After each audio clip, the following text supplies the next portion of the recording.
ঘুম থেকে উঠবো না ভেবে উঠেই পড়লাম। তারপরে ভাবলাম ভিডিও করব না করে ভিডিওটাও শুরু করে দিলাম। রোজ তাই হয় যে আজকে আর ভিডিও করার এনার্জি নেই, আর একটু ঘুমিয়ে নেই। তারপরে আবার ভাবলাম যে না, একটা নেশায় পরিণত হয়ে গেছে। যখনই কোনো কাজ করতে নেই তারপরেই মনে হয় যে না, ক্যামেরাটা একটু অন করে দিই। তো এই করেই ভিডিও করা স্টার্ট করলাম সকাল সকাল।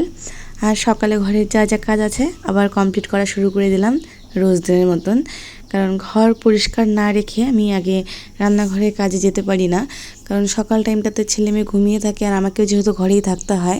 এখন যেহেতু মর্নিং স্কুল শুরু হয়েছে আর আমার বর সকাল সকাল স্কুলে চলে যায়, তো সেই জন্য আমি ঘর থেকে যদি বেরিয়ে যাই, আমার ছেলে ঘুম থেকে উঠে একা একাই সিঁড়ি দিয়ে নেমে চলে যাবে।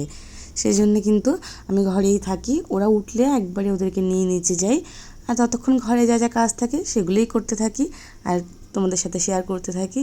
তো আমার ভিডিও কেমন লাগে অবশ্যই তোমরা কমেন্ট করে জানিও, আর অবশ্যই লাইক কমেন্ট করতে কিন্তু ভুলো না। ভিডিও চুপি চুপি দেখে গেলে কিন্তু চলবে না, একটা কমেন্ট রেখে যাবে, নাহলে বুঝবো কী করে আমার ভিডিও কে কে দেখছো আর কোথা থেকে দেখছো সেটাও কিন্তু বলে যাবে। কয়েকদিন যাবত আবারও গরম পড়েছে, কিন্তু সন্ধ্যের পরে কিন্তু সুন্দর হাওয়া দেয় আর বৃষ্টি হচ্ছে, তো সেই জন্য আর গরমটা অতটা মনে হচ্ছে না।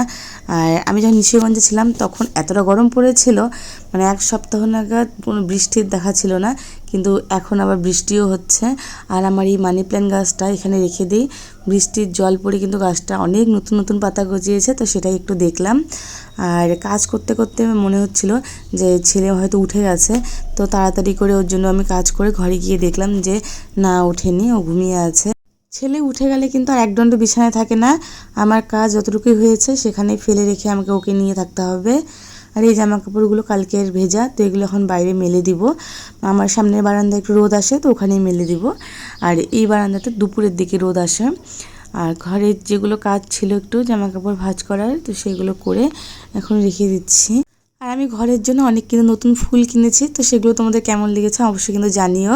আমার তো ভীষণ ভালো লেগেছে। আর এখানে কোচবিহারে হরিশপাল মোড়ের উল্টো দিকে একটা ফুলের দোকান আছে, এত সুন্দর সুন্দর ফুলের কালেকশন, মানে দেখলে মনে হয় যে কোনটা ছেড়ে কোনটা নেই।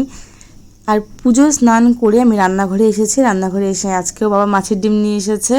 আর এখন বাবা রোজই মাছের ডিম নিয়ে আসবে, মানে মাছ আনলে কিন্তু মাছের ডিম নিয়ে আসবে। বাবা মাছের ডিম খেতে খুব পছন্দ করে, আর আমার খুব ভালো লাগে মাছের ডিম, আমার মেয়ে ছেলে সবারই ভালো লাগে মাছের ডিম, মানে মাছের থেকেও মাছের ডিম ভালো লাগে।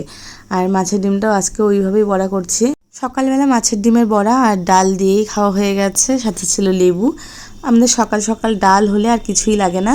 আর দুপুরের জন্য করেছি ইলিশ মাছ, ইলিশ মাছটাও পোস্ত দিয়ে, সর্ষা পোস্ত দিয়ে করেছে হালকা করে।